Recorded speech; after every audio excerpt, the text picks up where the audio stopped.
Wow, what a day in markets. We got a massive dip on the hot CPI read, came to the level 599, and then on the first candle, we broke it and continued higher right to 603. And this trading range is extremely resilient at this point. 599 continues to be very, very powerful support, and 607 continues to be resistance. Couldn't get anywhere near it here today. Didn't even get to the trends, but 603, we did manage to break that level and hold, and you can see we're still there after hours. But let's take a look at the charts and see if there's anything we got out of today. Do me a quick favor and like and subscribe and watch the video till the end to help out the channel, and let's get started. So we had Fed Powell speaking after the hot CPI data, and he said we're not quite there yet when it comes to more cuts, which is exactly what we expected, which is also why markets sold off. But this was not enough to phase markets, and then we finished really close to unchanged on the day for the S&Ps. You can see CPI finished at 0.5, annual number 0.3, 3%, and then you can see the core number 3.3%, even worse there. So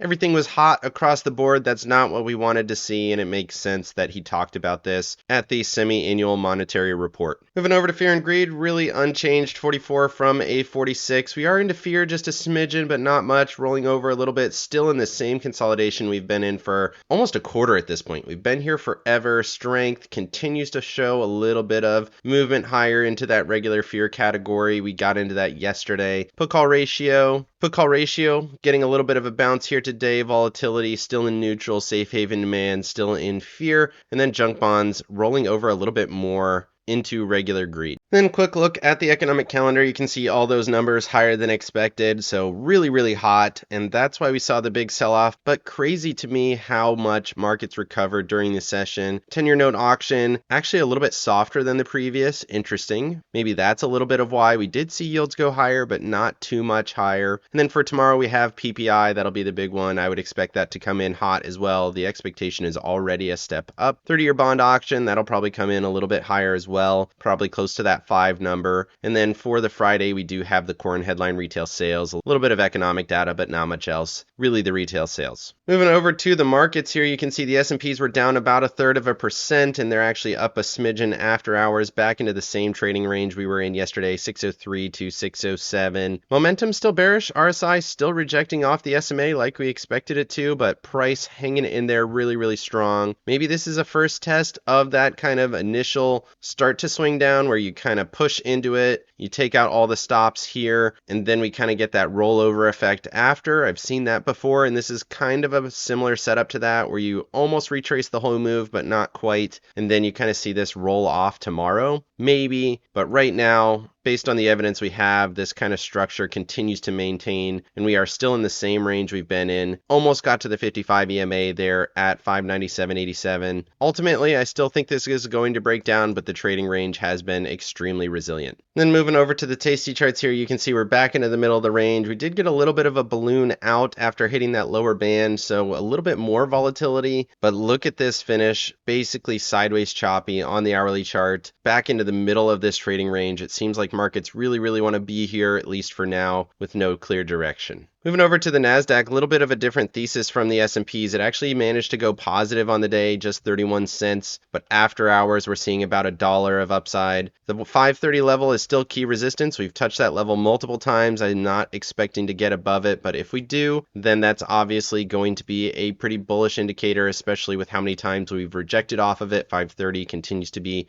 powerful resistance. You can see momentum stepping down, RSI still kind of neutral around the 50 line, but above the SMA here. A little bit of a different thesis from the S&Ps. You can also see we hit that key trend, rejected at that trend during the session, and then after hours we're a little bit above it. But overall for me, very similar thesis to the Friday session of last week. I'm still expecting a rejection out of this area. I still think we're going to sell a little bit, but for now, markets have been very, very resilient, even in the face of pretty weak economic data, in my opinion. And then looking at the Tasty charts here, you can actually see we're in bearish conditions still. So we've been chopping back and forth, but we stayed bearish. We couldn't get above that trailing stop at 530.45, so pretty much in line with that 530 level, and we still cannot get above it. Maybe we take it out tomorrow, maybe we close above it, who knows, but for now, 530 is the level. Moving over to the Russell and the Dow, the Russell absolutely cared about the numbers here today, and it stayed far more negative, down nearly 1%. It did recover from the trend. We touched the trend at 222. We talked about that yesterday as a target potentially once we close below 226, but then we recovered a fair amount, not a lot, but some of it. Momentum still bearish, RSI still bearish, but overall trend support still here at 222. We'll see if it can hold in there tomorrow. And then the Dow did roll over a little bit, touched the level 441.43. We talked about that target as well, touched that level and then bounced again down 0.5%. The Dow cared a little bit more. So overall, the Russell was the worst. The Dow was kind of in the middle, followed by the SPY, and then the NASDAQ closing just barely green on the day. So we'll see if that continues over the next sessions, but right now these look pretty awful. Bearish momentum, RSIs look weak. Moving over to Apple and Microsoft, we talked about Apple looking really, really good yesterday, and sure enough, Apple was awesome here today, 1.83%, looking for that 237 target. Very, very close. Wouldn't blame you if you took profits on the move. Great trade. 21 EMA was your support. Pushed through to the level almost, missed it by about 40 cents. So definitely a good trade. If you took it from the 230 level, I would probably have taken profits. That's close enough for me. And then looking at Microsoft, down 0.5%, still looking very, very weak. You got a new relative low right to the lows here from the beginning of November. The low of day was 404.37. Still hasn't broken these kind of structures in here, but I still think this is going to 394. I think Microsoft has a lot of downside left in it. Moving over to Tesla and NVIDIA, Tesla finally caught a bounce off of that trend that we talked about yesterday, so that continues to be your support in here, right around that 327.50 area. Got barely above 336, and then we closed below it by just a couple of pennies. And then after hours, you're seeing a little bit of a jump there, about $3, almost 1% higher after hours. So we'll see if that continues. We're kind of in the same consolidation here. Overall, looks okay. Obviously, the structure is bearish, but you did come off of some clean support there. And then looking at NVIDIA, down 1.25%. We talked about the 55 EMA being resistance yesterday, and sure enough, it was. We couldn't even touch it, and then we sold off on the news. 130.35 is still the support. It's selling just a smidgen after hours. Momentum, if this continues kind of flat to down here, this is probably going to roll after the move. Then you'd be looking for hopefully a higher low, but potentially a double bottom or worse. Moving over to Meta and Broadcom. Meta had a good day, up almost 1%, 0.78 on the day, new all-time high close, so you like to see that as well. I think it was all-time high on the Wix as well at 727.10. Obviously extremely overbought, continues to look amazing. We've had a ton of straight up price action for basically a month now. Started seeing green days here on January 17th, and it is now February 12th, and we have not seen any kind of pullback during that move, and that was with earnings. Everything looks very, very strong there. Super overbought at an 81.83 on the RSI, but who knows where it's going. And then looking at Broadcom, pretty good day there as well, about 0.5%. Still just below that highly traded zone, still just below the trends, but hanging in there pretty well relative to everything else. Moving over to Staples and Discretionary. Staples came in, tagged the level, 79.90, touched that level, pushed right back to the next one at 80.50. You can see very important levels. It's always important to keep these on your charts and make sure you're watching them. We closed above it just barely. The news pushed us back to support, and then we held that support and rallied through. Very little changed on the day, down just 6 cents.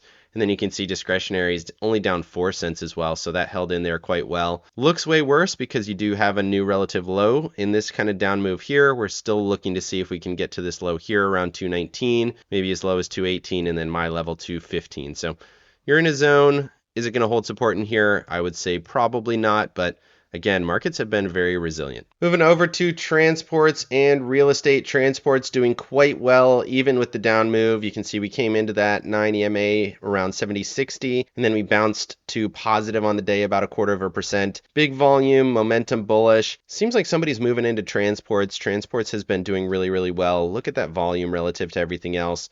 Quite a lot of volume so far, looks quite bullish. And then looking at real estate, I would have expected this to do honestly a little bit worse considering the jump in interest rates. We came into this zone here, 41.40. I liked this zone. I bought a little bit more here today. Not a lot, but a little. And then we ended up rallying down only 36 cents on the day, or 0.85. Overall, Remember, this is a strongly yielding asset, trying to buy things with yield. And I said anywhere below 42 is still a good opportunity in my opinion if you're buying it for those dividends, these faster dividend payers on the monthly or quarterly basis. Moving over to bonds just for a second, obviously bonds sold off with the higher interest rates pretty aggressively, 1.36% here for TLT, J&K not a whole lot, about 0.25%.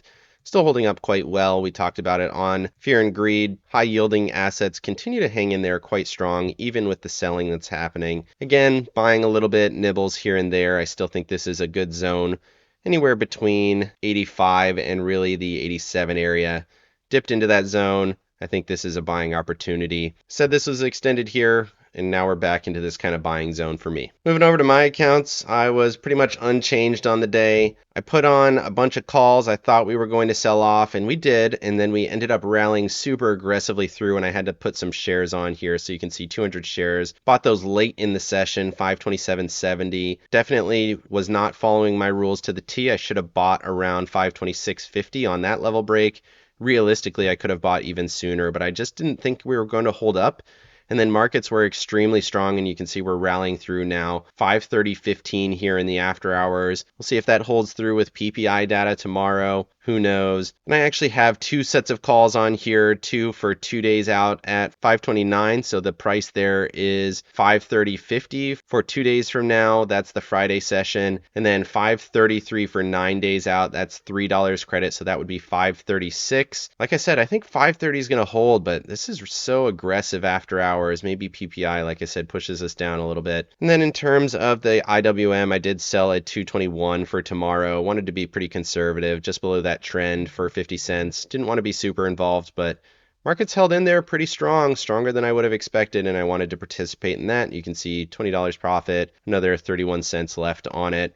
And I also own some treasury bills in here just to kind of sit on some of that cash. 13 of those, that's $13,000 worth, and that's at like a 4.2% yield. So just trying to make a little bit of money on the cash that's left over in this account. Let me know down in the comment section what you thought of the CPI or the moves afterward. Is that what you expected to happen on those numbers? Let me know. Otherwise, like and subscribe if you got any value out of this video. Make sure you hit the bell so you don't miss out on any future episodes. Of course, none of this is financial advice. This is all for entertainment purposes. Good luck in your trading and have a great day.